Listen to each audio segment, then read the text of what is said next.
আসসালামু আলাইকুম, welcome back to my channel এমকেন ভিডিও থেকে জানাই আপনাদের অভিনন্দন। আপনারা সবাই কেমন আছেন? আলহামদুলিল্লাহ, আপনাদের দোয়া আমরাও ভালো আছি। আজ ঈদের পরের দিন সকাল থেকে আপনার ভিডিওটা শেয়ার করতেছি।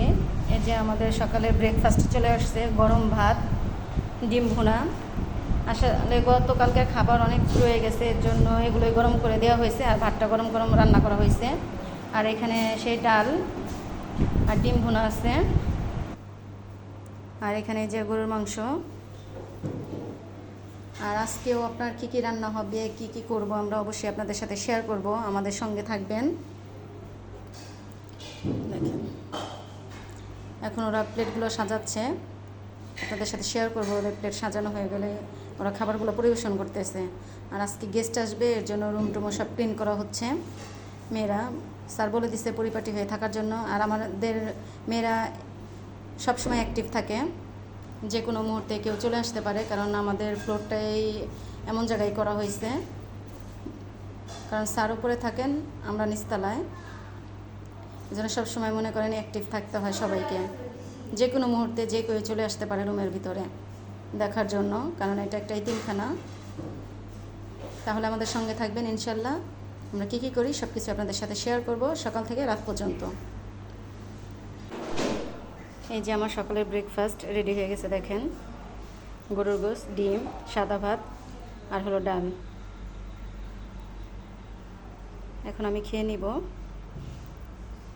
আর দুপুরে কী হয় অবশ্যই আপনাদের সাথে শেয়ার করব। দুপুরে আমাদের ডাল, লাউ আর সাদা ভাত আসছে, কারণ মানে এত প্রোগ্রাম ছিল রোজার ভিতরে, তেহারি মানে গরুর গোশত, খাসির গোশত, এরকম মানে খেতে খেতে, এবং ঈদের দিন সারাদিন এবং আজকে ঈদের দ্বিতীয় দিন সকাল পর্যন্ত ছিল এই সব খাবার খেতে খেতে মেয়েরা একদম খুব বোর হয়ে গেছে। পরে বলতেছে যে না মামা, আমরা এগুলো খাবো না। এর জন্য মেনু চেঞ্জ করে দিছে, যে ডাল লাউ, যেটা খেলে পেটটা ঠান্ডা থাকে, ওই জন্য দুপুরে এই খাবারটা আসছে। সেটা আপনাদের সাথে শেয়ার করলাম। বেশি বেশি করে আমাদের সাপোর্ট করবেন, তা না হলে তো আমরা সামনের দিকে এগিয়ে যেতে পারবো না। রাত্রে কী হয় অবশ্যই আপনাদের দেখাবো, আর কি খাবার আসে। আর পয়লা বৈশাখ আমাদের ইন্টারেস্টিং ভিডিও আসতে চলেছে, অবশ্যই চ্যানেলে চোখ রাখবেন এবং দেখবেন আমরা কি কি করি।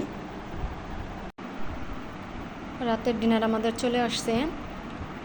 এখানে আপনার গরুর কাচ্চি আছে, আর হলো রোস্ট, আর এখানে যে আপনার ডিম।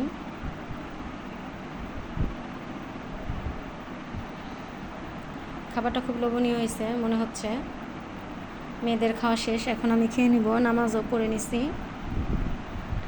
ভিডিওটি ভালো লাগলে অবশ্যই লাইক, কমেন্ট, শেয়ার করবেন এবং সাবস্ক্রাইব করে আমাদের পাশে থাকবেন। বেশি বেশি করে আমাদের সাপোর্ট করবেন, আমরা যেন সামনের দিকে এগিয়ে যেতে পারি। আর প্রত্যেক মুসলিম ও ভাই বোনদের উদ্দেশ্যে বলতেছি, 5 ওয়াক্ত নামাজ পড়বেন, সৎ পথে চলবেন, সত্য কথা বলবেন। আজ এ পর্যন্তই। আল্লাহ হাফেজ, আসসালামু আলাইকুম।